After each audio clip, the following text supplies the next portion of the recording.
Hey guys, welcome back to Ash Heart Books. Today I am here to do my September book haul.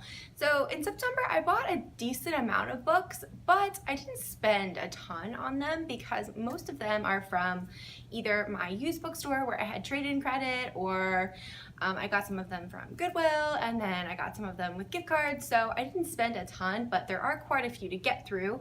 So let's get started. So the first set of books is going to be from my local used bookstore, which I absolutely love. You can get such great books, especially if you want any kind of like mass market paperback, but really like any kind of book they have there. They have such good deals and you don't have to spend a ton. And I usually have some kind of trade-in credit, so it makes it a little bit easier to not spend a fortune in there.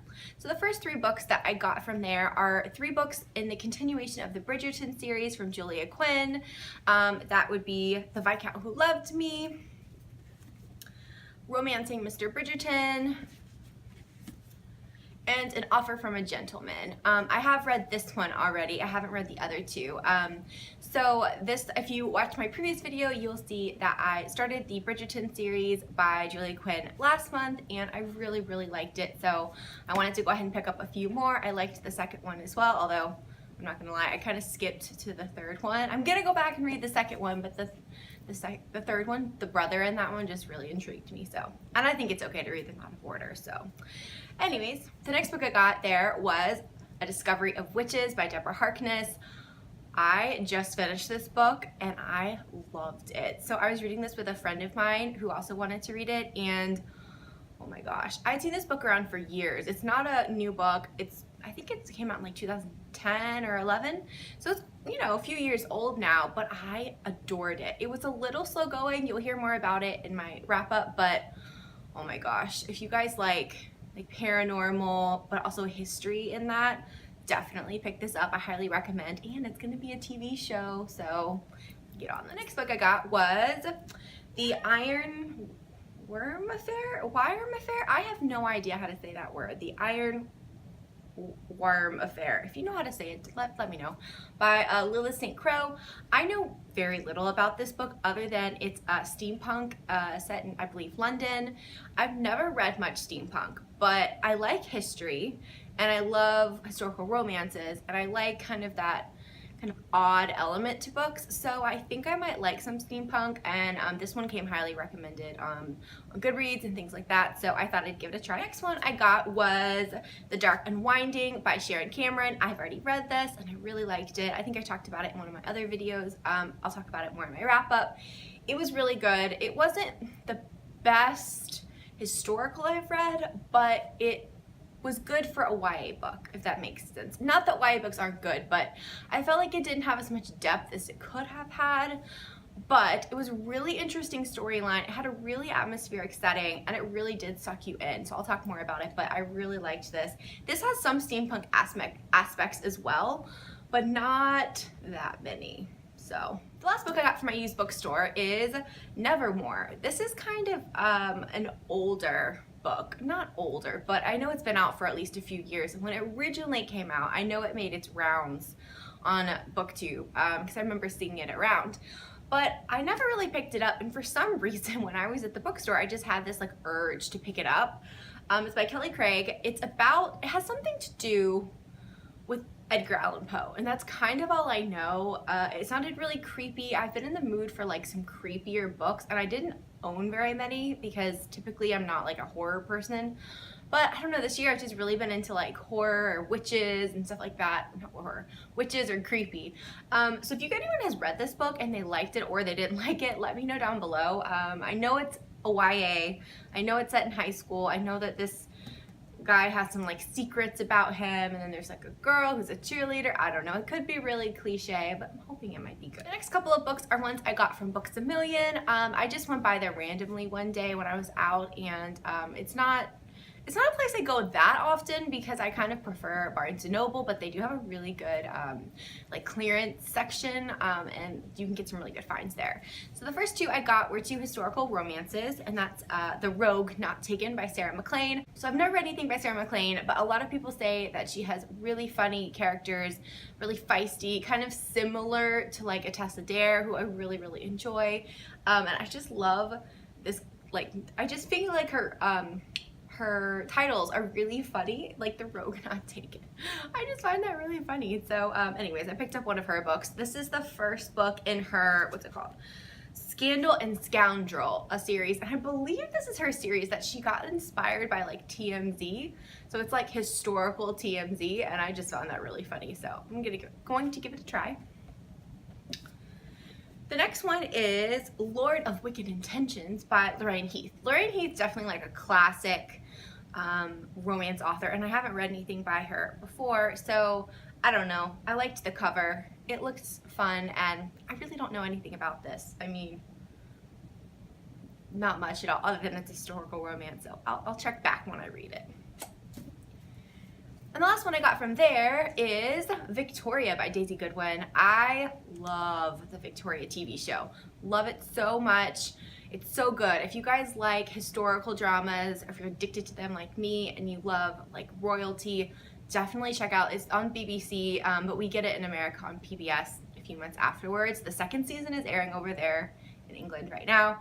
I'm so jealous. I really want to watch it, but this book is written by Daisy Goodwin, who also, I know she like works on the TV show. I believe she helps write the scripts, but obviously Daisy Goodwin was an author first. So this book is supposed to take place over the first season of the book, and it's about young Victoria and how she just comes to become the queen and meet her future husband Albert. And I'm really excited. I've been eyeing this book for a really long time, but it was an expensive book. I think this thing, how much this is retail for?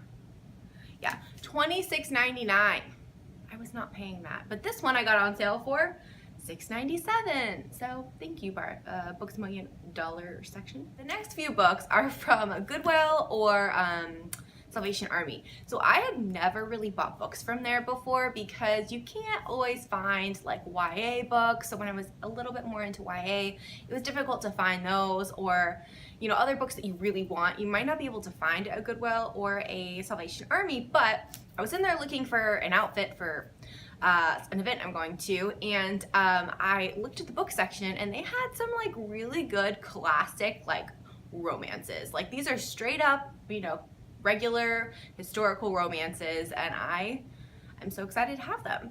So they were all like $1, so that's why I didn't spend very much on these books, because I think they were like, the paperbacks were like $1 and the hardbacks were like $1.25. So the first one I got was Lord of Fire by Galen Foley. Don't really know much about this or really any of these, but I mean, I liked the cover. It has a pretty house on it, and I mean, this one's slightly less embarrassing to read in public if it has a house and not like a girl being with her dress ripped open or something. So I read the back on a bunch of them and kind of picked the ones that sounded like a plot that I would enjoy.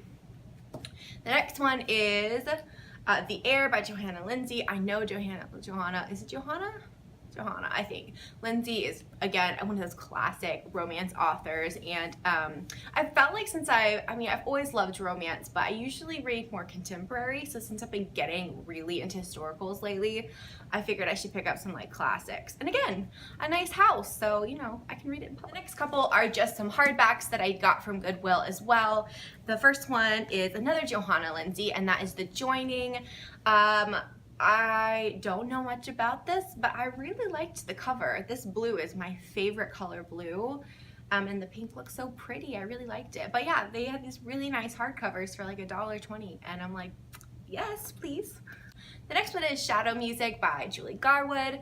Again, I know Julie Garwood is very, very popular in the adult romance genre, but I don't really know much about this, but again, it looked good. And the last one is Smooth Talking Stranger by Lisa Kleypas. As you know, if you've watched my videos before, I love Lisa Kleypas and her historicals, but I've never read any of her contemporary romance. So this one was there. It was super cheap. I've actually heard people talk about this before on like Instagram and stuff, so I figured I'd take a chance on it. Okay, nearing the end. The last couple of books are ones I bought from Amazon, but I had a gift card, so see, I didn't spend as much on them. So the first one is Sleepless in Manhattan by Sarah Morgan. Sarah Morgan writes adult contemporary romances, and I had seen a bunch of people reading them, not a bunch, but a few people reading them on Instagram and making like beautiful picture collages. Oh my gosh, people are so talented on Instagram, I'm just saying. This is a series, and it takes place in Manhattan, in New York, and it's about 3 friends, and I know they were all, excuse me, we're all working together at, I think it was like an event planner company, and they suddenly get laid off and they don't know what to do with themselves. They're young, they're without a job, and so I believe they create their own company, and so each book is about a different friend. This is the first one. I know the first one, the third one is the one I was like, yes, because I think it takes place at Christmas time in New York, which is so, but this one looks really good too, so I wanted to start at the beginning, so I bought this one. The next one is How to Tame a Beast in 7 Days by Carolyn Sparks. I heard about this one actually on, I think it's Under the Covers book blog, but they have a channel on YouTube, on BookTube. I believe it's still Under the Covers book blog, so I'll see if I can link them below if I can, because they were talking about the second book in this series that one of them had read. I think it's run by a couple people, and they really liked it. So this just sounded so fun, and as I said, I've been kind of getting more into like paranormal, like spooky books, and this one sounded so much fun. I don't know exactly what it's about, but the title is kind of fun, and the second one sounded really fun too. So I know it's a paranormal. I know Carolyn Sparks writes paranormal romance, so we'll see. The next one is actually a nonfiction title, and that is All the Single Ladies, Unmarried Women, and the Rise of an Independent Nation by Rebecca Traister. I'm not huge on nonfiction. I have to really find one that really like speaks to me, or I can really like get something out of to want to read it. But I have been listening to the podcast of it's the Smart Bitches Trashy Books blog, but the girls run it. I think it's Smart. I'll put the name of the podcast down below, but it's all about romances, and it's run by Sarah Wendell, who does the Smart Bitches Trashy Books blog, which is amazing blog, by the way. If you like romance novels at all, definitely check out that podcast. I absolutely love it. I've been listening to all the backlist episodes, and one of them was right around when this book came out. I think it was last year, maybe the year before that. And this one is just nonfiction, and the author kind of looks at what it means to kind of be single, I believe. I don't know exactly what this is about. They were raving over it, and I know the author was kind of inspired when they looked at the fact that for the past 100 years, so from 1890, I think it was to 2009, I believe it was, the median age to get married was 22, and then suddenly a few years ago it bumped up to 27, and it's just kind of looking at, you know, what are the different choices that women have. It looks at the history of like being married and what it meant to be married, and you didn't really have much choice back then. It was get married or end up kind of destitute, and I don't know, it just sounded so interesting to me.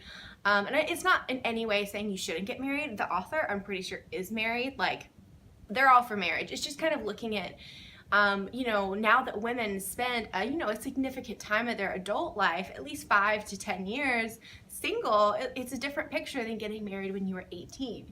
I just thought it really cool. So I'll definitely let you guys know. If anyone's read this, let me know if they liked it down below.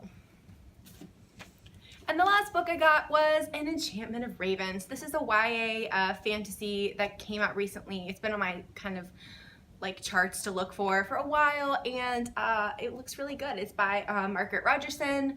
I've heard kind of mixed reviews. I know it's about a girl who paints fae, and then suddenly she does something she shouldn't have, and she has to kind of go on the run, and there's a fae prince, I believe. It sounded like something I'd really enjoy, so I'm willing to give it a shot. You know, sometimes mixed reviews aren't bad. That just means some people love it and some people don't, so that's okay.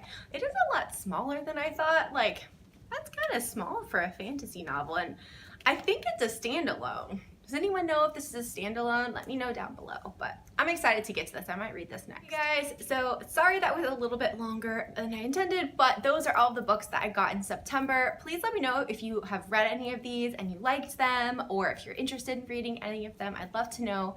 If you would like to like or subscribe the video, that would be awesome. And I'll see you guys next time. Bye.